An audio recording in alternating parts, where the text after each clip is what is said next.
Hello दोस्तों, स्वागत है आप सबों का YouTube channel the student academy पे। सार संग्रह का पार्ट 3 लेकर आए हैं। शुरू करते हैं। पहला क्वेश्चन है, कर्नाटक स्थित किस नवपाषाणिक स्थान के शंख के ढेर और निवास स्थान मिले हैं? कर्नाटक में स्थित नवपाषाणिक स्थल का नाम बताना है जहाँ पे शंख के ढेर और निवास मिले हैं। तो आंसर हो जाएगा पिकली हल।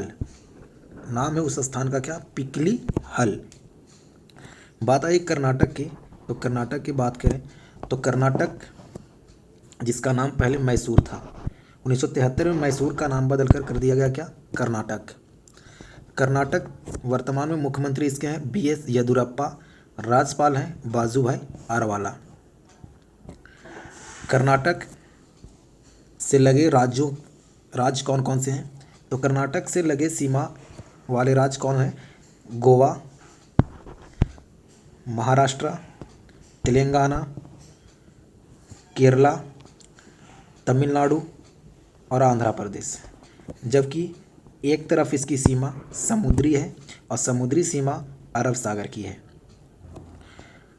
नेक्स्ट अगला क्वेश्चन है, वेदांगों की संख्या है। तो वेदों को भली भांति समझने के लिए वेदांगों का रचना किया गया था। आपको पता है कि वेदों की संख्या 4 है। हमें पूछा गया यहाँ पे कि वेदांगों की संख्या है, तो वेदांगों की संख्या कितनी है? 6 है। तो इन 6 वेदांगों का नाम पूछा जाता है एग्जाम में कि निम्नलिखित में से कौन सा वेदांग नहीं है। 4 ऑप्शन रहते हैं जिसमें से 3 ऑप्शन वेदांग के रहते हैं, 1 ऑप्शन वेदांग का नहीं रहेगा। तो वेदांगों की संख्या 6 है। तो वो 6 वेदांग हमें याद किस प्रकार रखना है? तो बस सीधा एक लाइन में ही सीधा इसको पढ़ लीजिए, शिक्षा, ज्योति, कल्प, निरूप, व्याकरण और छंद। इस प्रकार आप इसे याद कर लीजिए, शिक्षा, ज्योति, कल्प, निरूप, व्याकरण और छंद। अब इससे एक क्वेश्चन मिला था वेदांग से संबंधित सेट प्रैक्टिस के दौरान कि हर किसी का अर्थ के बारे में दिया गया था कि मैच करने के लिए था। मैच द फॉलोइंग क्वेश्चन में था कि शिक्षा, कल्प, व्याकरण, निरूप, छंद और ज्योतिष का अर्थ क्या होता है? तो ध्यान दीजिएगा, शिक्षा का जो अर्थ होता है वो उच्चारण विधि होता है। शिक्षा का अर्थ क्या होता है? उच्चारण विधि। शिक्षा है तो उच्चारण करेंगे, विधि। उसके बाद ज्योति का अर्थ क्या होता है? ज्योतिष का तो भाग फल। आप जानते हैं कि ज्योतिष आपका क्या बताता है? भाग का फल बताता है, यानी आपका जो भाग है वो किस प्रकार है वो ज्योतिष बताता है। तो ज्योतिष का अर्थ हो जाएगा भाग्य फल। नेक्स्ट है कल्प। कल्प में आपका बताता है कर्म कांड को, कि आपका कर्म कांड क्या है। तो कल्प का अर्थ क्या हो जाएगा? कर्म कांड। नेक्स्ट है निरुक्त। निरुक्त में क्या है? तो इसमें भाषा विज्ञान के बारे में बताया गया। क्या बताया गया है? भाषा विज्ञान के बारे में बताया गया है। उसके बाद है व्याकरण। व्याकरण में शब्दों का व्युत्पत्ति है। व्याकरण में क्या है? शब्दों की व्युत्पत्ति है। और छंद। छंद में चतुष्वर्णी श्लोकों का वर्णन है। छंद में क्या है? चतुष्वर्णित श्लोकों का वर्णन है। तो याद रखना है वेदांगों की संख्या 6 है। कौन कौन है? तो शिक्षा, ज्योति, कल्प, निरूप, व्याकरण और छंद। और इनके सारे अर्थ भी बता दिए हैं। नेक्स्ट अगला क्वेश्चन है, सूत पिटक विभाजित है। सूत पिटक कितने भागों में विभाजित है? ये क्वेश्चन पूछा गया। आपको पता है सूत पिटक जो है वो बौद्ध धर्म का ग्रंथ है और ये 5 भागों में विभाजित है। बौद्ध धर्म का 3 ग्रंथ जो सूत पिटक, विनय पिटक और अभिधम पिटक, ये काफ़ी प्रचलित पुस्तक है जो एग्जाम में हमेशा आते रहता है। तो यहाँ पे पूछा गया कि सूत पिटक कितने भागों में विभाजित है? तो सूत पिटक 5 भागों में विभाजित है। दीर्घ निकाय, मंझिम निकाय, संयुक्त निकाय, अंगुत्तर निकाय और खुद्दक निकाय। अब इसमें सबसे इम्पॉर्टेंट है अंगुत्तर निकाय। क्यों इम्पॉर्टेंट है? क्योंकि अंगुत्तर निकाय जो है इसमें 16 महाजनपद के बारे में बताया गया है। क्वेश्चन ये पूछा जाता है कि 16 महाजनपदों की जानकारी हमें बौद्ध धर्म के किस ग्रंथ से मिलती है? तो आंसर होगा अंगुत्तर निकाय से। तो याद रखना है कि सूत पिटक कितने भागों में बांटा गया है? तो 5 भागों में उसे बांटा गया है। और जो क्वेश्चंस आते हैं सूत पिटक से कि सूत पिटक में किस चीज़ का वर्णन है?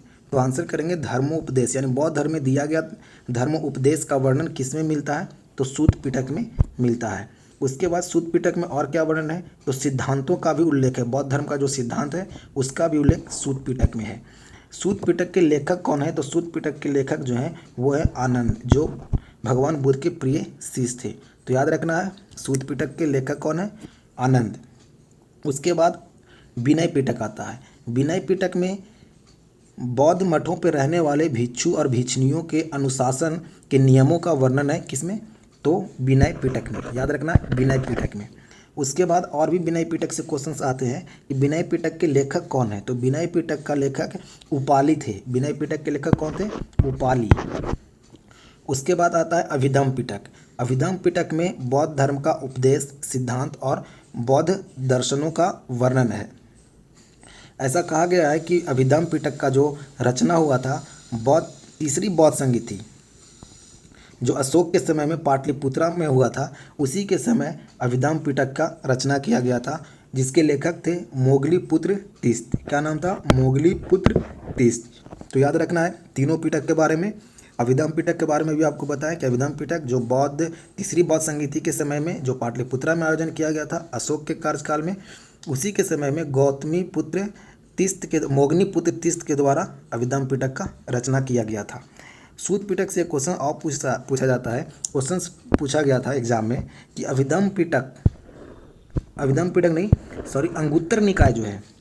अंगुत्तर निकाय जो है वो निम्नलिखित में से किसका भाग है। ऑप्शन था सूत पिटक, विनय पिटक, अभिधम पिटक या किसी का नहीं। तो याद रखना अंगुत्तर निकाय जो है, क्योंकि ये सभी में सबसे फेमस किताब यही है अंगुत्तर निकाय। तो याद रखना अंगुत्तर निकाय जो है वो सूत पिटक का पार्ट है। नेक्स्ट अगला क्वेश्चन की ओर चलते हैं और 4 नंबर क्वेश्चन देखते हैं। 4 नंबर क्वेश्चन कर रहा है कि हड़प्पा कालीन स्थल लोथल का उत्खनन करता कौन थे। तो कल भी ये क्वेश्चन बताए थे कि हड़प्पा का उत्खनन करता SR राव यानी रंगनाथ राव थे, और जो 1955 से 63 के बीच इसका खोज किया गया था। तो याद रखना है लोथल जो किस नदी किनारे बसा हुआ था, भोगवा नदी के किनारे। नेक्स्ट अब इसमें हड़प्पा के बारे में, हड़प्पा कालीन है तो हड़प्पा भी एक शहर था, तो हड़प्पा का खोज कौन किया था, तो हड़प्पा का खोज करता थे दयाराम साहनी और माधो स्वरूप वत्स, दोनों ने मिलकर इसे खोज किया था। मेनली नाम आता है दयाराम साहनी का ही। हड़प्पा जो रावी नदी के किनारे बसा हुआ है और 1926 में इसका खोज किया गया था, जो पाकिस्तान के मोंटी गोमरी जिला में है। नेक्स्ट क्वेश्चन है 15 नंबर, बौद्ध सिद्धांत प्रतिष्ठा समुत्पाद के 12 सिद्धांतों का निकाय है। तो वो 12 सिद्धांत कौन कौन सा है, जाति, जरामरण, अविद्या, संस्कार, विज्ञान, नाम रूप, स्पर्श, तृष्णा, वेदना, षड्यंत्र, भव और उपादान। नेक्स्ट 6 नंबर क्वेश्चन कर रहा है कि उत्तरी मदुरई में आयोजित तीसरी संगम की अध्यक्षता किनके द्वारा किया गया था। तो देखिए संगम काल में संगम साहित्य का जो आयोजन किया गया था वो पांडवंश के शासकों के समय में किया गया था। 3 संगम सम्मेलन का आयोजन किया गया था। पहला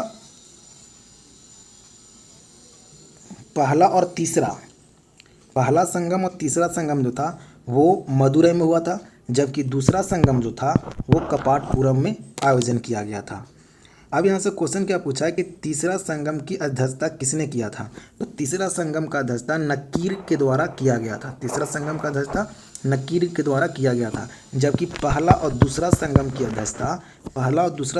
अध्यक्षता अगस्ता ऋषि के द्वारा किया गया था।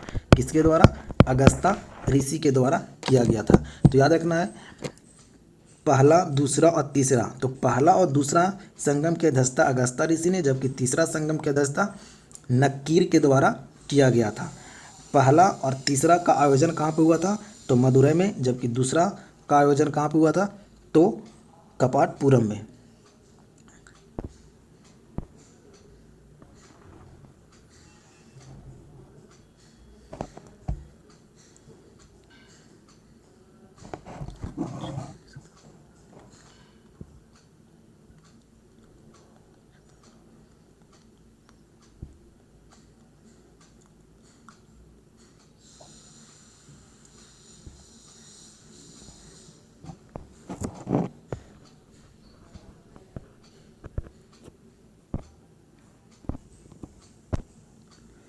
नेक्स्ट क्वेश्चन है 8 नंबर, कह रहा है सल्तनत काल में दिल्ली में जमात खाना मस्जिद का निर्माण किया गया था। तो जमात खाना मंदिर का निर्माण, मस्जिद का निर्माण जो है वो अलाउद्दीन खिलजी के द्वारा किया गया था।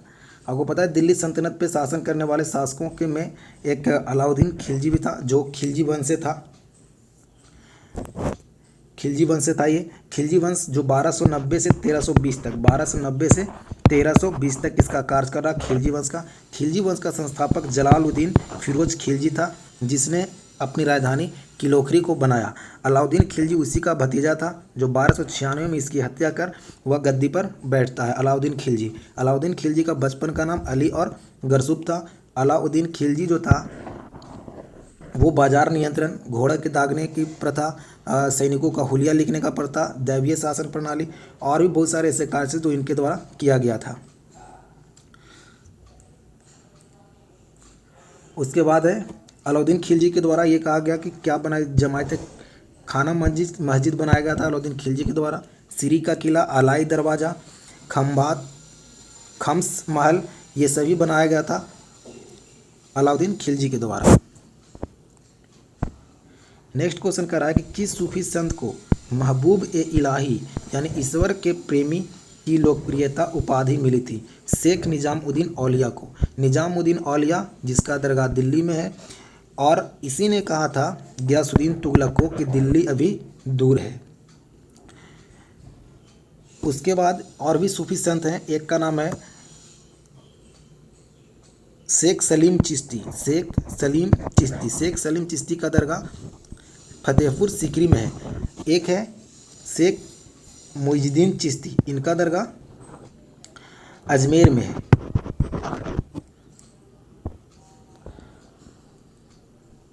नेक्स्ट अगला क्वेश्चन है किस सिख गुरु ने सिखों को सैन्य संप्रदाय में परिवर्तन किया था। तो हरगोविंद ने। हरगोविंद के द्वारा सिखों को सैन्य संप्रदाय में परिवर्तन किया गया था, और हरगोविंद के द्वारा अकाल तख्त की भी स्थापना की गई थी। अकाल तख्त की स्थापना किसके द्वारा किया गया था। तो हरगोविंद के द्वारा ही अकाल तख्त की स्थापना की गई थी। याद रखना है सैन्य संप्रदाय में परिवर्तित और अकाल तख्त की स्थापना दोनों ही हरगोविंद के द्वारा किया गया था। सिख धर्म से संबंधित और भी क्वेश्चन बहुत सारे हैं। सिख धर्म पहले गुरु इसके थे गुरु नानक। गुरु नानक इसके पहले गुरु हैं, जिनका जन्म 1469 ईस्वी में हुआ, और इन्हें ही सिख धर्म का संस्थापक कहा जाता है। इनका निधन 1938 में करतारपुर में हुआ था।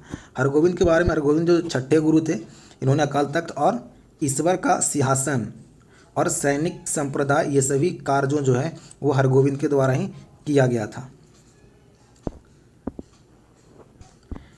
उसके बाद राष्ट्रीय आंदोलन।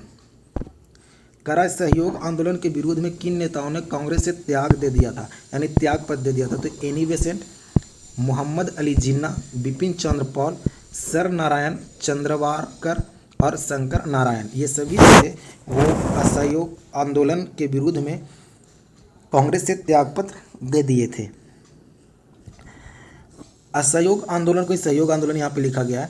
आपको पता है असहयोग आंदोलन जो है वो 1920 में नागपुर में एक अधिवेशन हुआ था कांग्रेस का, उसी में प्रस्ताव पारित किया गया असहयोग आंदोलन का, और 1 अगस्त 1920 से असहयोग आंदोलन को महात्मा गांधी के द्वारा प्रारंभ कर दिया गया, और इसी आंदोलन के दौरान उन्होंने केसर-ए-हिंद की उपाधि को भी लौटा दिए थे। जैसे ही असहयोग आंदोलन शुरू हुआ था 1 अगस्त 1920 को इसी दिन बाल गंगाधर तिलक का निधन हो गया था। तो याद रखना है कि इस आंदोलन के दौरान ही उनका निधन हो गया था। आंदोलन के शुरुआत दिन में ही इनका निधन हो गया था। असहयोग आंदोलन दूसरी बार भी शुरू हुआ, जिसका जो डेट है वो 1932 से 34 तक है। याद रखिएगा असहयोग आंदोलन, दूसरा असहयोग आंदोलन कब से कब तक था, 32 से 34 तक था। नेक्स्ट अगला क्वेश्चन है कराए गुरु का बाग सत्याग्रह 1922-23 में कहाँ हुआ था। तो ये अमृतसर में आयोजन किया गया था। नेक्स्ट 13 नंबर क्वेश्चन करा है कि दिसंबर 1924 में बेलगांव में हुए कांग्रेस के वार्षिक अधिवेशन की अध्यक्षता किन्होंने किया था। तो ये अध्यक्षता जो था वो महात्मा गांधी के द्वारा किया गया था। एकमात्र कांग्रेस का अधिवेशन है 1924 का जो बेलगांव में हुआ था, जिसकी अध्यक्षता महात्मा गांधी के द्वारा किया गया था। बेलगांव कर्नाटक में पड़ता है और ये 40वां अधिवेशन था। क्या था? 40वां अधिवेशन था। इसी में हिंदी को राष्ट्रभाषा के रूप में स्वीकार किया गया था। हिंदी को राष्ट्रभाषा के रूप में किस अधिवेशन में स्वीकार किया गया? तो 1924 के बेलगांव अधिवेशन में, जिसकी अध्यक्षता कौन कर रहे थे? महात्मा गांधी। कांग्रेस का यह अधिवेशन था। कांग्रेस के अधिकांशतः महीने दिसंबर में जो सम्मेलन होता था वो दिसंबर के महीने में आयोजन किया जाता था। कांग्रेस के बारे में और भी जानकारी। कांग्रेस की स्थापना 28 दिसंबर 1885 को A.O. ह्यूम के द्वारा किया गया था, जिसके पहले अध्यक्ष W.C. बनर्जी बने थे। कांग्रेस से संबंधित और भी क्वेश्चंस बहुत सारे आते हैं, जो कि हम कांग्रेस का एक टॉपिक ही पढ़ाएंगे, उसमें सारा ये डिटेल बताया जाएगा। यहाँ पे 1924 देखिए, इसका डेट हर वर्ष आयोजन किया जाता था, लेकिन बीच में कुछ गैप भी आया था। तो 1924 में बेलगांव में हुआ था। इससे पहले जो था वो 1923 का तो 1923 में जो आयोजन किया गया था वो नई दिल्ली में आयोजन किया गया था। इसकी अध्यक्षता किए थे अबुल कलाम आज़ाद। तो आपको पता है कांग्रेस के सबसे युवा नेता में नाम आता है किनका? अबुल कलाम आज़ाद का। और सबसे लंबे वक्त तक भी जो कार्यकाल रहा है वो अबुल कलाम आज़ाद का ही रहा है कांग्रेस अधिवेशन में। उसके बाद 1924 के बाद 1925 में जो अधिवेशन हुआ वो कानपुर में हुआ, और कानपुर की अध्यक्षता किए थे कौन? तो सरोजनी नायडू। और सरोजनी नायडू भारत की पहली महिला हुई जिसने कांग्रेस की अध्यक्षता की है। लेकिन इनसे पहले भी एक महिला थी जो अध्यक्षता किए थे, उनका नाम था एनी बेसेंट, लेकिन ये भारत से नहीं थे, ये आयरलैंड से थे।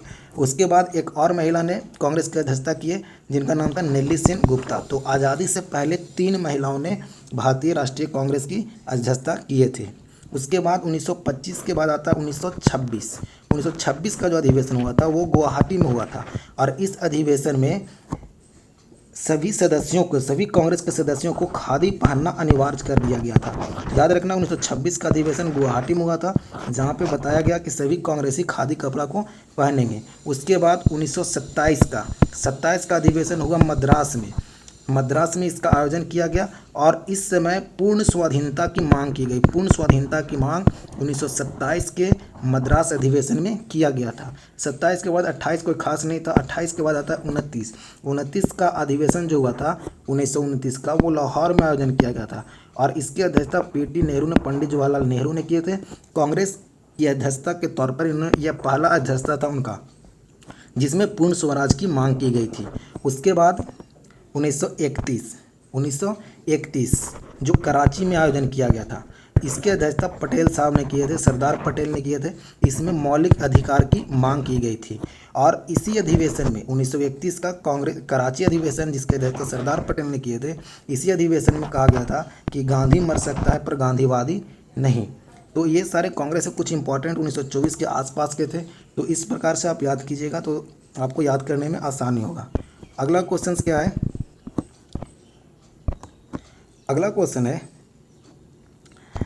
कि लंदन में प्रथम गोलमेज सम्मेलन का आयोजन कब हुआ था? तो 12 नवंबर 1930 से 13 जनवरी 1931 तक प्रथम गोलमेज सम्मेलन का आयोजन किया गया था। देखिए, गोलमेज सम्मेलन का आयोजन क्यों किया गया था? तो 1919 का रिपोर्ट एक आया था। 1919 का जो चेम्सफोर्ड सुधार था, उसके जांच के लिए साइमन कमीशन भारत आया था, जिसका नियुक्ति 1927 में हुआ था। 1928 में वो भारत आया और 1930 में वो अपनी रिपोर्ट सौंपा। तो इसी रिपोर्ट पे बात करने के लिए गोलमेज सम्मेलन का आयोजन किया जाने लगा। गोलमेज सम्मेलन का आयोजन प्रथम जो था वो लंदन में हुआ 1930 में। उसके बाद दूसरा गोलमेज सम्मेलन जो था वो 1931 में चला, और तीसरा जो था वो 32 में।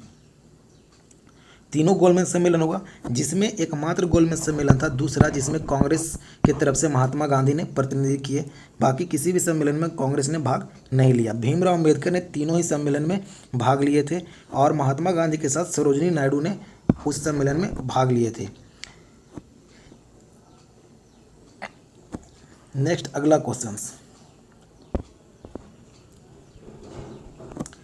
क्वेश्चन है, करा 1937 में हुए प्रांतों में मंत्रिमंडल के चुनावों में कितने प्रांतों में अपनी सरकार बनाई? तो देखिए, 1936 से 43 तक जो कार्यकाल था वो लिनिथगो का कार्यकाल था। तो भारत में पहला जो चुनाव हुआ था तो लिनिथगो के कार्यकाल में हुआ था, और इस समय 11 प्रांतों में से 8 प्रांतों में कांग्रेस ने सरकार बनाई थी। 11 में से कितने में? 8 प्रांतों में सरकार बनाई थी। लेकिन 6 प्रांत ऐसे थे जहाँ पे पूर्ण बहुमत उसे मिला था। 6 प्रांत जहाँ पे पूर्ण बहुमत मिला था कांग्रेस को। तो देखिए ये क्वेश्चन बिहार दरोगा का मेंस पेपर में पूछा गया था 1717 वैकेंसी वाला में कि पहला बार जब चुनाव हुआ था तो कांग्रेस पार्टी ने कितने प्रांतों में सरकार बनाया था, तो वो 8 प्रांतों में सरकार बनाया था। लेकिन पूर्ण बहुमत कितने राज्यों में पाया था, प्रांतों में पाया था, वो 6 प्रांतों में पाया था। आपको पता है कि बंगाल, असम, पंजाब ये 3 ऐसे जगह थे जहाँ पे कांग्रेस ने अपनी सरकार नहीं बना पाया था, बहुमत नहीं प्राप्त कर पाया था। तो यहाँ से क्वेश्चन याद क्या क्या रखना है, 1937 का जो मंत्रिमंडलीय चुनाव हुआ था उस समय भारत का वायसराय कौन था, तो लॉर्ड लिनिथगो था। कितने प्रांतों में कांग्रेस ने सरकार बनाया था, तो 8 प्रांतों में कांग्रेस ने सरकार बनाया था। कितने प्रांतों में उसे पूर्ण बहुमत मिली थी, तो 6 प्रांतों में उसे पूर्ण बहुमत मिली थी। बंगाल, आसाम और पंजाब, याद रखना है ये 3 वैसे प्रांत थे जहाँ पे कांग्रेस का सरकार नहीं बना था। क्वेश्चन आता है निम्नलिखित में किस स्थान पे कांग्रेस का सरकार नहीं बना था 1937 के इलेक्शन में, तो आंसर इन्हीं 3 में से कोई एक होगा, बंगाल, असम और पंजाब में। नेक्स्ट क्वेश्चन है, कह रहा है कांग्रेस कार्य समिति के द्वारा कांग्रेस कार्य समिति की किस बैठक में भारत छोड़ो आंदोलन का प्रस्ताव को पारित किया गया। तो कांग्रेस कार्य समिति का जो बैठक हुआ था 14 जुलाई 1942 को वर्धा में, इसमें भारत छोड़ो आंदोलन के प्रस्ताव को पारित किया गया। तो याद रखना है भारत छोड़ो आंदोलन प्रस्ताव का पारित कहाँ पे किया गया था, वर्धा में। कब किया गया था, तो 14 जुलाई 1942 को प्रस्ताव को पारित कर दिया गया। 8 अगस्त 1942 को भारत छोड़ो आंदोलन की शुरुआत हुई। 9 अगस्त को ऑपरेशन जीरो के तहत महात्मा गांधी, कस्तूरबा गांधी, सरोजिनी नायडू ये सभी को आगा खां पैलेस में लाकर बंद कर दिया गया। राजेंद्र प्रसाद को पटना में बांकीपुर जेल में बंद कर दिया गया। उसके बाद जयप्रकाश नारायण को हजारीबाग जेल में बंद कर दिया गया, लेकिन वो जेल से भाग निकले और आज़ाद दस्ता नामक एक संगठन का भी स्थापना किया। भारत छोड़ो आंदोलन के दौरान ही बलिया में चित्तूर पांडे ने समानांतर सरकार की स्थापना किए। भारत छोड़ो आंदोलन के दौरान ही महात्मा गांधी ने नारा दिया था, करो या मरो का। भारत छोड़ो आंदोलन को अगस्त क्रांति आंदोलन के नाम से भी जाना जाता है। नेक्स्ट अगला क्वेश्चन है, क्रिप्स मिशन भारत आया था। क्रिप्स मिशन भारत जो आया था वो 22 मार्च 1942 को आया था। क्रिप्स मिशन जब भारत आया था तो ब्रिटेन का प्रधानमंत्री कौन था, ये क्वेश्चन पूछा जाता है। तो उस समय वहाँ के प्रधानमंत्री थे चर्चिल, क्योंकि दूसरे विश्व युद्ध चल रहा था, सेकेंड वर्ल्ड वॉर के समय चर्चिल ही वहाँ के प्रधानमंत्री थे। क्रिप्स मिशन भारत आया था भारतीयों को द्वितीय विश्व युद्ध में सहयोग प्राप्त करने के लिए, और इसका मुख्य उद्देश्य था कि हम भारत को एक डोमिनियन स्टेट का दर्जा देंगे और इस प्रकार हमें भारतीयों का सहायता मिलेगा द्वितीय विश्व युद्ध के लिए। नेक्स्ट क्वेश्चन कर रहा है 18 नंबर, किस क्रांतिकारी ने सुभाष चंद्र बोस को इंडिया इंडिपेंडेंट लीग का नेतृत्व सौंपा था। तो राज बिहारी बोस के द्वारा इंडिया इंडिपेंडेंट लीग की नेतृत्व सुभाष चंद्र बोस को सौंपा गया था। उसके बाद मुस्लिम लीग ने किस तिथि को सीधी कार्रवाई दिवस मनाया था। तो मुस्लिम लीग के द्वारा डायरेक्ट एक्शन डे जो है वो 16 अगस्त 1946 को मनाया गया था। 16 अगस्त 1946 को सीधी कार्रवाई दिवस मनाया। उसके बाद एक और क्वेश्चन पूछा जाता है कि मुक्ति दिवस कब मनाया गया था।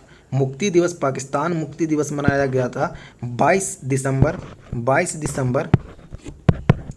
1939 को। 22 दिसंबर 1939 को पाकिस्तान दिवस मनाया जाता है। ये 27 मार्च 1947 को पाकिस्तान दिवस मनाया गया था। तो याद यहाँ से रखना क्या क्या कि सीधी कार्रवाई दिवस मनाया गया था कब, तो 16 अगस्त 1946 को। मुक्ति दिवस कब मनाया गया था, 22 दिसंबर 1939 को। 22 दिसंबर आपको याद होगा। उसके बाद 27 मार्च 1947 को मनाया गया था क्या, तो पाकिस्तान दिवस। नेक्स्ट अगला क्वेश्चन है, भारत में इंस्पेक्टर जनरल ऑफ एग्रीकल्चर की नियुक्ति पहली बार कब की गई थी। भारत में इंस्पेक्टर जनरल ऑफ एग्रीकल्चर की नियुक्ति पहली बार कब की गई थी, तो 1901 में किया गया था। नेक्स्ट भारतीय राजस्व एवं उसके संविधान। 21वां नंबर क्वेश्चन कर रहा है कि BR अम्बेडकर का संविधान सभा में निर्वाचन किस प्रांत से हुआ था। तो देखिए BR अम्बेडकर का जो चुनाव हुआ था सबसे पहली बार वो बंगाल से हुआ था, लेकिन जब पूर्वी हिस्सा जो है वो पूर्वी पाकिस्तान में चला गया, तो उनका पुनः चुनाव किया गया और वो बम्बई से चुने गए थे। तो याद रखना है कि बी आर अम्बेडकर का पहला जो सिलेक्शन हुआ था वो बंगाल से हुआ था, लेकिन दूसरा बार जब उनका सिलेक्शन हुआ वो बंगाल से हुआ था, और दूसरा सिलेक्शन जो था उनका वो बम्बई से था। उसके बाद आते हैं अगले क्वेश्चन पे। कह रहा है कि संविधान सभा के संघ संविधान समिति के अध्यक्ष कौन थे। देखिए, संघ संविधान समिति के है, संघीय संसदीय समिति के है, दोनों के ही अध्यक्ष थे जवाहरलाल नेहरू। लेकिन अगर ये प्रांत कर दे कि प्रांतीय समिति के अध्यक्ष कौन थे, तो सरदार पटेल थे। उसके बाद सरदार पटेल ने अल्पसंख्यकों का भी अध्यक्षता किया था, अल्पसंख्यक की अध्यक्षता भी इन्होंने किया था। लेकिन अल्पसंख्यक समिति के उप समिति का अध्यक्षता किसने किया था, तो ये जेपी कृपलानी ने किया था। जबकि मौलिक अधिकार समिति के उप समिति का अध्यक्षता किसने किया था, तो एमसी मुखर्जी के द्वारा किया गया था। नेक्स्ट क्वेश्चन है, भारत में न्यायिक पूर्वावलोकन की संकल्पना किस देश से लिया गया है। तो न्यायिक पूर्वावलोकन की जो संकल्पना है वो अमेरिका के संविधान से लिया गया है। अमेरिका के संविधान से और भी काफ़ी सारा प्रावधान लिया गया है, जैसे मौलिक अधिकार का प्रावधान जो है वो भी अमेरिका के संविधान से लिया गया है, जो प्रारंभ में संख्या 7 थी, वर्तमान में इसकी संख्या 6 है। न्यायिक पूर्वावलोकन हो गया। उसके बाद राष्ट्रपति का निर्वाचन और महाभियोग दोनों ही प्रक्रिया अमेरिका के संविधान से लिया गया है। उपराष्ट्रपति का पद ये भी अमेरिका के संविधान से ही लिया गया है।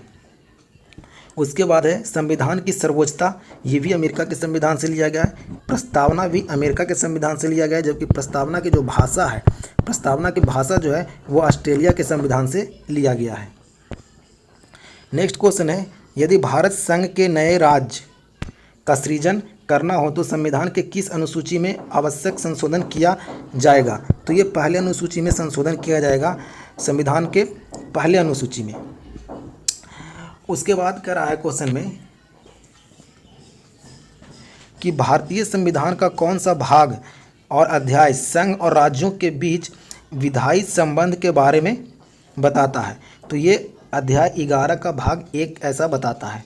नेक्स्ट 26 नंबर क्वेश्चन करा है कि भारतीय संविधान का कौन सा अनुच्छेद व्यक्तियों को विदेश यात्रा के अधिकार को संरक्षण प्रदान करता है। तो अनुच्छेद 21 जो है वो विदेश यात्रा से संबंधित है। पहले ये नहीं था, लेकिन 1978 में मेनका गांधी बनाम भारत संघ जब केस हुआ तो इसमें यह प्रावधान लाया गया कि विदेश यात्रा करना व्यक्तियों का अधिकार है, और इसे अनुच्छेद 21 के तहत रखा गया।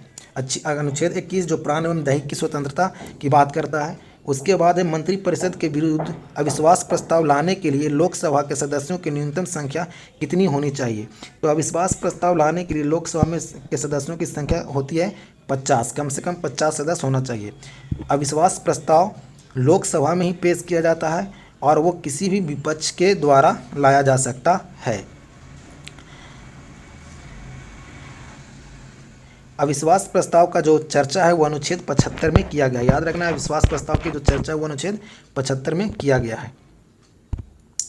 नेक्स्ट अगला क्वेश्चन है, संसद की प्राक्कलन समिति के सदस्यों का कार्यकाल होता है। देखिए, प्राक्कलन समिति का कार्यकाल जो है वो 1 वर्ष का होता है। लोक लेखा समिति और प्राक्कलन समिति दोनों के बारे में जानना बहुत ज़रूरी है।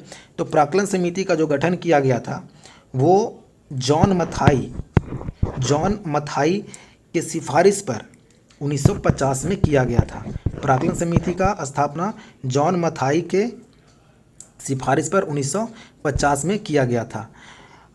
प्राक्कलन समिति को मितव्ययिता समिति भी कहा जाता है। प्राक्कलन समिति को मितव्ययिता समिति भी कहा जाता है। प्राक्कलन समिति में सदस्यों की संख्या होता है 30। कितने सदस्य होते हैं? 30, और 30 के 30 होते हैं कहाँ से? तो ये सभी लोकसभा से होते हैं।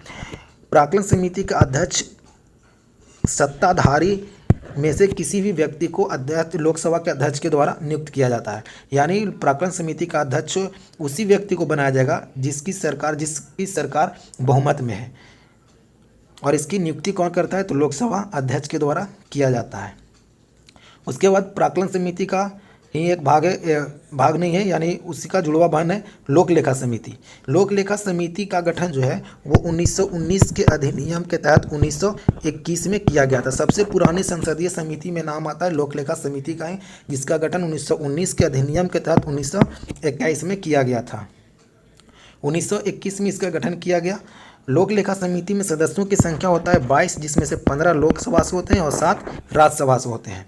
लोकसभा के अध्यक्ष ही इसके भी अध्यक्ष की नियुक्ति करते हैं। अगर लोकसभा का उपाध्यक्ष लोक लेखा समिति का अध्यक्ष में सदस्य में चुना जाता है तो लोकसभा का उपाध्यक्ष ही लोक लेखा समिति का अध्यक्ष बनता है, और लोक लेखा समिति का सदस्य जो होता है वो अध्यक्ष जो होता है वो किसी विपक्ष के नेता को बनाया जाता है। नेक्स्ट अगला क्वेश्चन, राज्य के विधान परिषद किसी भी साधारण विधेयक की अवधि तक रोक सकता है, तो वो 3 माह से ज़्यादा तक नहीं रोक सकता है विधान परिषद। अगर विधानसभा की बात करेंगे तो 6 महीना, साधारण विधेयक की नहीं, अगर की बात करें विधान विधेयक को तो 6 महीना तक रोक सकता है ये विधान परिषद, जिसका गठन संविधान के अनुच्छेद 169 के तहत किया जाता है। नेक्स्ट, जिला न्यायाधीश शब्द संविधान के किस अनुच्छेद में आया है? तो जिला न्यायाधीश का जो चर्चा है वो संविधान के अनुच्छेद 233 में है, या जिला न्यायाधीश की जो नियुक्ति है वो भी संविधान के अनुच्छेद 233 के तहत ही किया जाता है।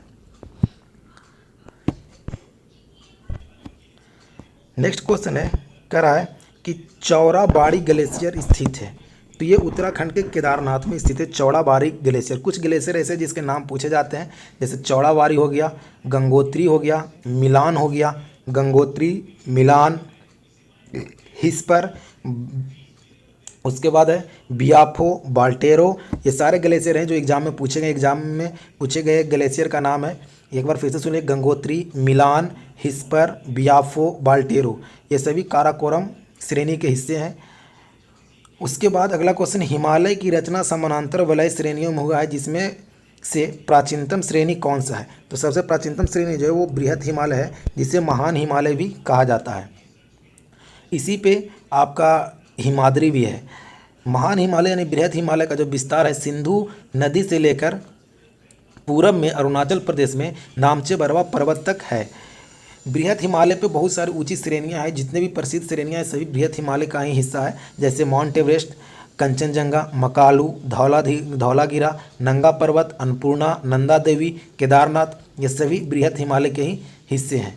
नेक्स्ट क्वेश्चन है 33 नंबर, कह रहा है कि भारतीय मौसम विभाग के अनुसार वर्षा का दिन वह होता है जो किसी विशेष स्थान पर वर्षा का मात्रा होता है, यानी 24 घंटे में कितनी मात्रा में वर्षा होना चाहिए ताकि हम उसे बोलें कि वर्षा वाला ये दिन था, तो 2.5 मिलीमीटर से ऊपर वर्षा होगा तब। नेक्स्ट है, टिहरी पनबिजली कॉम्प्लेक्स किस नदी पर है? तो ये भागीरथी नदी पर है। भागीरथी नदी पर है टिहरी पनबिजली कॉम्प्लेक्स। भागीरथी जो है वो गंगोत्री से निकलती है, भागीरथी नदी जो है वो गंगोत्री से निकलती है, याद रखना है, भागीरथी गंगोत्री से निकलती है।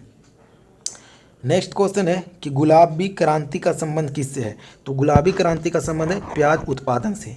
अगला 36 नंबर क्वेश्चन है कि भारत में टीन संसाधन वाला एकमात्र राज्य कौन सा है? छत्तीसगढ़ है। वैसे टीन का उत्पादन हजारीबाग यानी झारखंड में भी होता है। छत्तीसगढ़, जिसके मुख्यमंत्री का नाम क्या है? भूपेश बघेल। छत्तीसगढ़ के मुख्यमंत्री का क्या नाम? भूपेश बघेल। और राज्यपाल यहाँ पे हैं अनसुईया उकेई। राजधानी इसका है अटल नगर, जिसे नया रायपुर भी नाम से जाना जाता है। छत्तीसगढ़ की सीमा जो है उत्तर प्रदेश, झारखंड, उड़ीसा, आंध्र प्रदेश, तेलंगाना, महाराष्ट्र और मध्य प्रदेश से लगता है। नेक्स्ट आ जाइए, अगला क्वेश्चन है 37 नंबर, क्षेत्रफल के दृष्टि से दक्षिण एशिया का सबसे छोटा देश कौन सा है? तो क्षेत्रफल की दृष्टि से सबसे छोटा देश है मालदीव। मालदीव जिसकी राजधानी है माले, यहाँ पे रुपया चलता है मुद्रा, देवेली यहाँ की भाषा है और इब्राहिम मोहम्मद सोलेह यहाँ के राष्ट्रपति हैं। मालदीव जो अरब सागर में बसा हुआ एक द्वीप है जिसका निर्माण प्रवाल भित्तियों से हुआ है। नेक्स्ट कह रहा है अपवाह क्षेत्र की दृष्टि से विश्व की सबसे लंबी नदी कौन सी है? अपवाह क्षेत्र की दृष्टि से विश्व की सबसे लंबी नदी कौन सी है? तो अपवाह क्षेत्र की दृष्टि से विश्व की सबसे लंबी नदी है अमेजन। इसी प्रकार और भी काफ़ी सारे क्वेश्चंस आते हैं नदी से संबंधित, जैसे विश्व की सबसे लंबी नदी कौन सा हो जाएगा? तो नील नदी। विश्व की सबसे चौड़ी नदी कौन सा है? अपवाह क्षेत्र, तो वही हो जाएगा अमेजन। उसके बाद एशिया की सबसे लंबी नदी कौन सी है? यांग। भारत से होकर बहने वाली सबसे लंबी नदी कौन सी है? तो ब्रह्मपुत्रा। भारत की सबसे लंबी नदी कौन सी है? तो आंसर हो जाएगा गंगा। दक्षिण भारत की सबसे लंबी नदी कौन सी है? तो आंसर हो जाएगा गोदावरी। नेक्स्ट क्वेश्चन है, विश्व की सबसे ताजे पानी की झील कौन सी है? तो ताजे पानी की सबसे बड़ी झील कौन सी है? Lake superior. जबकि सबसे बड़ा झील कौन सा है? कैस्पियन सागर। कैस्पियन सागर कहाँ पे है? तो रूस में है ये। उसके बाद विश्व का सबसे बड़ा गहरा झील कौन सा है? तो ये भी कौन सा है? बैकाल झील। विश्व का सबसे गहरा झील बैकाल झील, विश्व का सबसे बड़ा झील कैस्पियन सागर, और विश्व का सबसे बड़ा ताजे पानी का झील lake superior. Next 40 number question करा है, मुख्य कारक जो किसी भी क्षेत्र के जलवायु को निर्धारित करता है वह है। तो जलवायु को निर्धारित करने वाला कौन सा है? तो अक्षांश। जबकि समय का निर्धारण जो होता है वो देशांतर से होता है। ध्यान रखना है कि समय का निर्धारण देशांतर से होता है, जलवायु का निर्धारण किससे होता है? अक्षांश से होता है। पृथ्वी पर पश्चिम से पूरब खींची गई वह काल्पनिक रेखा, उसे हम अक्षांश बोलते हैं, और उत्तर से दक्षिण की ओर खींची गई रेखा को देशांतर रेखा बोलते हैं।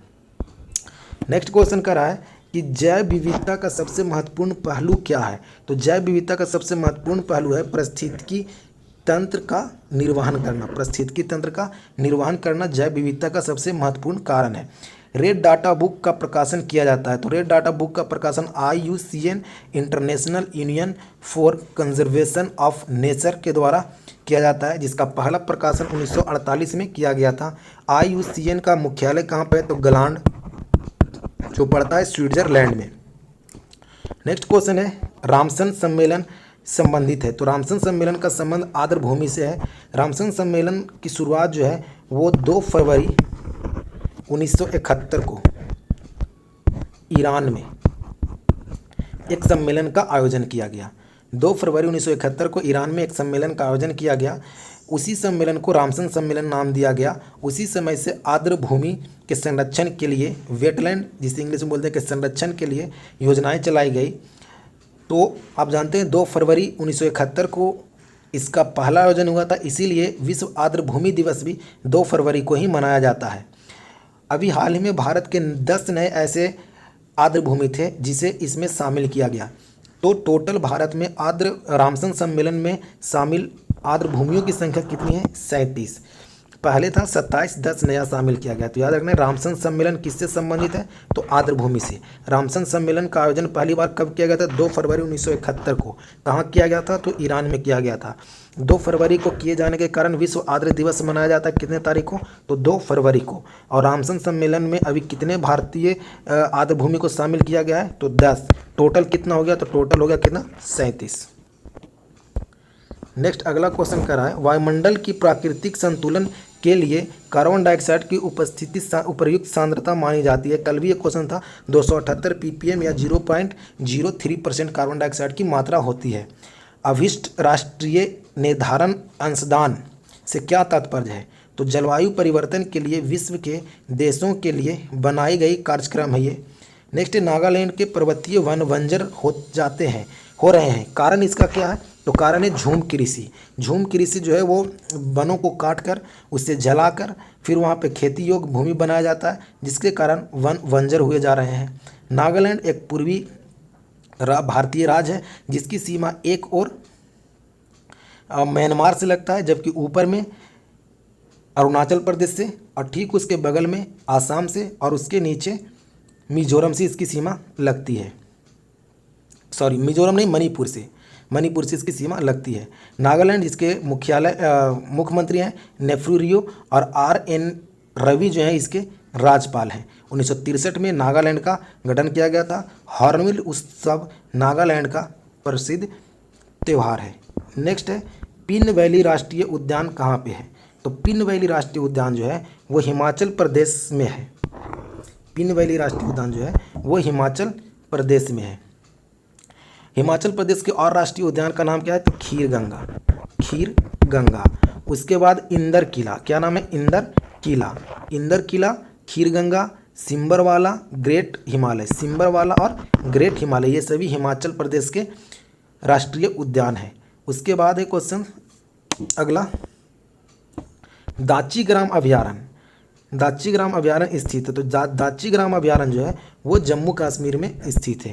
याद रखना है, दाची ग्राम अभ्यारण्य जो कहाँ पे है, वो जम्मू कश्मीर में है। जम्मू कश्मीर अब पहले एक राज्य था, अब लेकिन जम्मू कश्मीर और लद्दाख दो अलग अलग करके इसे बना दिया गया यूनियन टेरिटरी यानी केंद्र शासित प्रदेश। तो यहाँ पे ध्यान रखना है कि पहले जब क्वेश्चन आता था हिमिस राष्ट्रीय उद्यान किस राज्य में है, तो आंसर करते थे जम्मू कश्मीर। अभी आंसर कीजिएगा जम्मू कश्मीर तो हो जाएगा गलत, क्योंकि हिमिस जो है वो चला गया लद्दाख में, तो अब वो लद्दाख आंसर उसका हो जाएगा।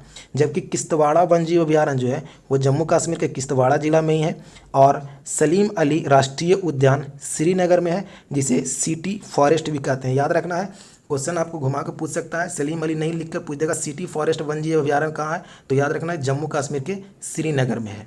जबकि हिमिस लद्दाख में है, किश्तवाड़ा भी किश्तवाड़ा जिला जम्मू कश्मीर में ही है, और दाची ग्राम भी जम्मू कश्मीर में है।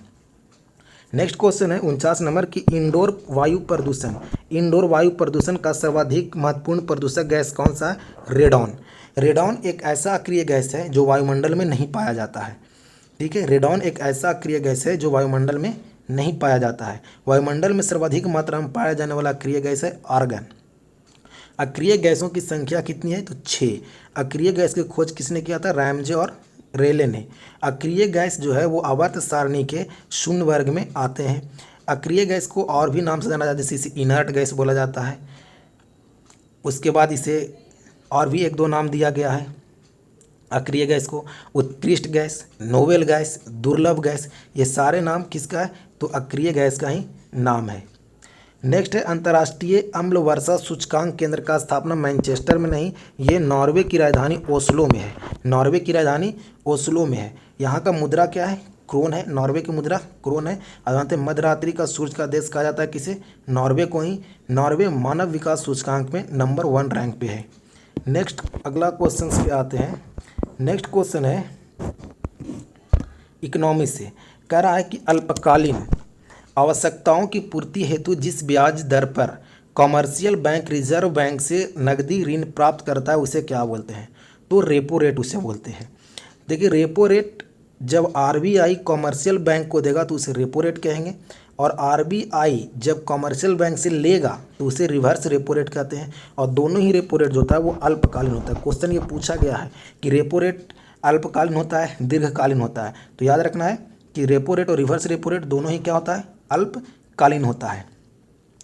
नेक्स्ट क्वेश्चन है 62 नंबर का रहा है कि वाणिज्यिक बैंकों की कुल मांग एवं संवादी देयता का वह प्रतिशत जो उन्हें ग्राहकों का साख मुहैया कराने से पूर्व स्वर्ण या सरकार की अनुमोदन प्रतिभूतियों के रूप में रखना पड़ता है उसे क्या कहते हैं? तो उसे वैधानिक तरलता अनुपात यानी SLR बोला जाता है। देखिए SLR को समझने का सबसे आसान तरीका क्या है कि इसे आप ये लैंग्वेज में नहीं समझिए, सीधा समझिए कि किसी भी बैंक के पास जमा कुल राशि का कुछ हिस्सा स्वर्ण या सरकारी मुद्रा के रूप में अपने पास रखता है कि कभी ऐसा संकट आ जाए जिस पे बैंक जो है वो दिवालिया होने पर या बैंक पे संकट आ जाए, पैसा ख़त्म हो जाए, तो उसका प्रयोग किया जाए, तो उस पैसे को ही बोला जाता है वैधानिक तरलता अनुपात। सिंपल से लैंग्वेज में समझिए कि बैंक के पास जमा कुल राशि का वह भाग जो उसे स्वर्ण मुद्रा या फिर सरकारी बॉन्ड के रूप में अपने पास जमा रखता है आपातकाल के लिए, उसी को वैधानिक तरलता अनुपात बोलते हैं। इसी प्रकार से एक और होता है CRR, जिसे नगद आरक्षित अनुपात बोलते हैं। CRR इसे नगद आरक्षित अनुपात बोलते हैं। कोई भी कॉमर्शियल बैंक जो है जब वो बैंक खोलता है तो उसके पास जमा कुल राशि का वह हिस्सा जो आरबीआई के पास जमा रहता है उसी को CRR बोलते हैं। तो CRR और SLR में फ़र्क इतना है कि उस कॉमर्शियल बैंक का जो हिस्सा आरबीआई के पास जमा होता है उसे CRR बोलते हैं, और जो अपने पास प्रतिभूति या स्वर्ण के रूप में जमा रखता है उसे SLR कहते हैं। नेक्स्ट क्वेश्चन है विश्व की अल्पसंख्यक विकसित देश को क्या कहा जाता है? यानी जो कम विकसित देश है उसे चौथा दुनिया कहा जाता है। नेक्स्ट क्वेश्चन है किस ऋण में मंद ब्याज की पूर्ति भुगतान को कहा जाता है? तो उसे एमोटाइजेशन बोला जाता है, एमोटाइजेशन। नेक्स्ट क्वेश्चन है 65 नंबर, कह रहा है यदि किसी अर्थव्यवस्था में अच्छी या बुरी मुद्रा एक साथ प्रचलन में हो तो बुरी मुद्रा अच्छी मुद्रा का प्रचलन से बाहर कर देता है। ये ग्रेसम का नियम कहता है कि बुरी मुद्रा जो है वो अच्छी मुद्रा को प्रचलन से बाहर कर देता है। ये ग्रेसम का नियम इकोनॉमिक्स में ही नहीं, आम लोगों के बीच भी चलता है कि अच्छे लोग को बुरे लोग बहुत जल्दी ही बाहर कर देते हैं। उसी प्रकार 66 नंबर क्वेश्चन कर रहा है कि किसी औद्योगिक संस्था में उत्पादन कम हो जाने या उस वस्तु की मांग कम हो जाने पर कर्मचारियों को नौकरी से पृथक करना कहलाता है। तो ले ऑफ कहलाता है कि अगर किसी भी संस्थान में या फिर कारखाने में वस्तु का मांग कम हो गया है मार्केट में, तो उत्पादन कम हो जाएगा, तो उस दौरान कर्मचारियों को नौकरी से निकालना ले ऑफ कहलाता है। 67 नंबर क्वेश्चन करा है वह कंपनी जिसमें हर शेयर का दायित्व अपने अंशदान तक ही सीमित होता है उसे लिमिटेड कंपनी कहते हैं। यानी जितना वो अंशदान किया है उतना ही उसका हिस्सादारी होगा, तो उसे लिमिटेड कंपनी बोलते हैं। नेक्स्ट 68 नंबर करा है वह मुद्रा जिसे नीची ब्याज दर पर प्राप्त किया जा सके, यानी कम रेट पर प्राप्त किया जाएगा उसे सस्ती मुद्रा कहते हैं। कठिनाई से प्राप्त किया जाएगा उसे हार्ड करेंसी बोलते हैं। नेक्स्ट करा है कि प्लान इकोनॉमिक्स ऑफ पुअर पुस्तक के लेखक कौन है, तो ये डेविड रिकॉर्ड नहीं है। प्लान इकोनॉमिक पुअर के लेखक हैं बी.एस. मिन्हास। इनका पूरा नाम है बगीचा सिंह मिन्हास। याद रखना है planning economic poor, plan and the poor, sorry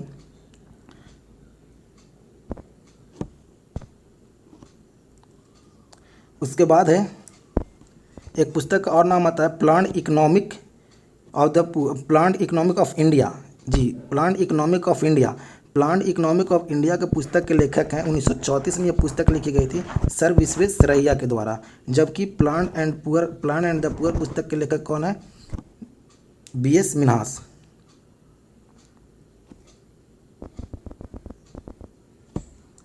उसके बाद अगला क्वेश्चन है इको मार्क किस उत्पादन पर दिए जाने वाला प्रमाण को चिन्हित करता है, तो नष्ट होने वाले नहीं होते हैं, इको मार्क उस पर चिन्हित करता है। नेक्स्ट क्वेश्चन करा 71 नंबर कि फोनोमीटर से क्या मापा जाता है, तो फोनोमीटर से ध्वनि की तीव्रता और स्पंदक आवृत्ति को मापा जाता है। घूमती हुई वस्तु की गति नापने वाला यंत्र को क्या बोलते हैं, गायरोस्कोप बोलते हैं। किसी तारे का रंग उसके किस गुण की जानकारी देता है, तो तारे का जो रंग होता है उसके तापमान का सूचक होता है। ऐसा उपकरण जो रासायनिक ऊर्जा को विद्युत ऊर्जा में बदलता है उसे बोलते हैं बैटरी। नेक्स्ट करा है भार के अनुसार पानी H2O का हाइड्रोजन का अनुपात क्या हो जाएगा, तो देखिए भार के अनुपात में हाइड्रोजन और ऑक्सीजन का जो अनुपात होता है वो 1:8 होता है। तो हमें पूछ रहा है कि हाइड्रोजन का प्रतिशत क्या होगा, तो हाइड्रोजन की मात्रा 1 है, टोटल मात्रा 9 हो जाएगा और गुना कर देंगे 100 से, तो ये निकल के आ जाएगा हमें हाइड्रोजन का प्रतिशत। तो आंसर हो जाएगा 11.11%। ऑक्सीजन का पूछता तो ऑक्सीजन को ऊपर रखते, और आयतन के अनुसार जो हाइड्रोजन और जल का अनुपात होता है वो 2:1 होता है। नेक्स्ट क्वेश्चन कर रहा है कौन से बहुलक बुलेट प्रूफ वस्त्र बनाने में उपयोग होता है, तो बुलेट प्रूफ बनाने के लिए पॉली पैराफिनिल टेरेप्थोमाइलाइड या पॉलीएमाइड का उपयोग किया जाता है। नेक्स्ट क्वेश्चन है पोलियो किस वायरस के द्वारा होता है, तो पोलियो जो है वो पोलियोमेलाइटिस के द्वारा होता है। पोलियो का इंग्लिश में ही पोलियोमेलाइटिस बोलते हैं। आप लूसेंट जब पढ़िएगा साइंस का तो देखिएगा पोलियो के बगल में इंग्लिश में लिखा हुआ है पोलियोमेलाइटिस, तो वही ये पोलियो किस वायरस होता है, तो पोलियोमेलाइटिस से। नेक्स्ट क्वेश्चन है पुदीना के किस भाग से तेल का अधिकतम प्रतिशत पाया जाता है, तो पुदीना का वो पत्ती है जिसमें अधिकतम मात्रा में तेल पाया जाता है। कुछ समुद्रीय जंतु एवं कीट अंधेरे में अपने शरीर से प्रकाश उत्पन्न करते हैं, इस परिघटना को क्या कहा जाता है, तो इस परिघटना को बायोमिमिसेस बोला जाता है, बायोमिमिसेस। नेक्स्ट है 80 नंबर की जैव ऑक्सीजन मांग BOD किसके तहत एक मानक मापदंड करता है, तो जलीय पारिस्थितिकी तंत्र में प्रदूषण की मापन के लिए। नेक्स्ट क्वेश्चन है कंप्यूटर से करा हुआ सूचना जो किसी भी बाहरी स्रोत से आता है और कंप्यूटर सॉफ्टवेयर में फिट हो जाता है क्या कहलाता है, इनपुट कहलाता है, जो बाहर से सूचना दिया जाता है। साधारण बोलचाल की भाषा में नेटवर्कों का नेटवर्क इंटरनेट को कहा जाता है। डेजी व्हील प्रिंटर का प्रकार है, तो इम्पैक्ट प्रकार का ये प्रिंटर है। लेज़र किस्म में कौन से लेज़र प्रिंटर का प्रयोग होता है, सेमी कंडक्टर लेज़र का प्रयोग होता है। 1 किलोबाइट बराबर कितने बीट होते हैं? तो 1024 बीट होता है। नेक्स्ट करा है, किसी भी ऑपरेटिंग सिस्टम में एक ही समय में एक से अधिक उपयोग की क्षमता को क्या कहते हैं? तो मल्टीटॉस्किंग बोलते हैं इसे। इसे क्या बोला जाता है? मल्टीटॉस्किंग बोला जाता है। डक डक गो क्या है? तो यह एक सर्च इंजन है। नेक्स्ट क्वेश्चन है, आईसी चिपों द्वारा निर्मित प्रथम डिजिटल कंप्यूटर का क्या नाम है? IBM सिस्टम नाम है उसका। नेक्स्ट क्वेश्चन है, SMPS का फुल फॉर्म क्या होगा? तो SMPS का फुल फॉर्म होगा switched mode power supply. Ryder cup का संबंध किससे है? तो गोल्फ से है। Home, diamond, pitcher, home run आदि शब्द किस खेल से संबंधित है? तो बेसबॉल से यह खेल संबंधित है। रग्बी फुटबॉल में खिलाड़ियों की संख्या कितनी होती है? 15। एक कबड्डी और वाटर पोलो और नेट बॉल में 7 खिलाड़ी होता है। कबड्डी, वाटर पोलो और नेट बॉल में 7 खिलाड़ी होते हैं। उसके बाद बास्केटबॉल में 5 खिलाड़ी होते हैं, जबकि वॉलीबॉल में 6 खिलाड़ी होते हैं। पोलो में 4 खिलाड़ी होता है। नेक्स्ट अगला क्वेश्चन करा है, किनन स्टेडियम अवस्थित है? तो ये जमशेदपुर में है। नेक्स्ट क्वेश्चन करा है कि ड्यूस कोर्ट डबल फॉल्ट स्लैम शब्द का संबंध किससे है? तो लॉन टेनिस से है। नेक्स्ट करा, ओलंपिक ध्वज को सर्वप्रथम किस ओलंपिक में फहराया गया था? तो ओलंपिक ध्वज को सर्वप्रथम 1920 के एम्स्टर्डम ओलंपिक में, एटवर्म ओलंपिक में फहराया गया था। ओलंपिक खेल जिसकी शुरुआत 776 ईस्वी पूर्व ग्रीक की राजधानी एथेंस में किया गया था, जिसे बंद कर देने के बाद 1896 में फ्रांस के व्यक्ति पियर डी कुर्बाटी के द्वारा शुरू किया गया। वर्तमान में 2020 का ओलंपिक को कैंसिल कर दिया गया और ये ओलंपिक का आयोजन जो होगा वो 2021 में आयोजन किया जाएगा टोक्यो में। नेक्स्ट क्वेश्चन है कि भारत में ग्रीष्मकालीन ओलंपिक खेलों में पुरुष हॉकी में 8 बार स्वर्ण पदक जीता है। इस खेलों में पहला स्वर्ण पदक कब जीता था? तो 1928 के एम्स्टर्डम ओलंपिक में पहला स्वर्ण पदक जीता गया था हॉकी में। अंतर्राष्ट्रीय क्रिकेट काउंसिल के मुख्यालय कहाँ है? तो अंतर्राष्ट्रीय क्रिकेट काउंसिल का मुख्यालय है दुबई में। इसके अध्यक्ष हैं, अध्यक्ष का नाम है इनका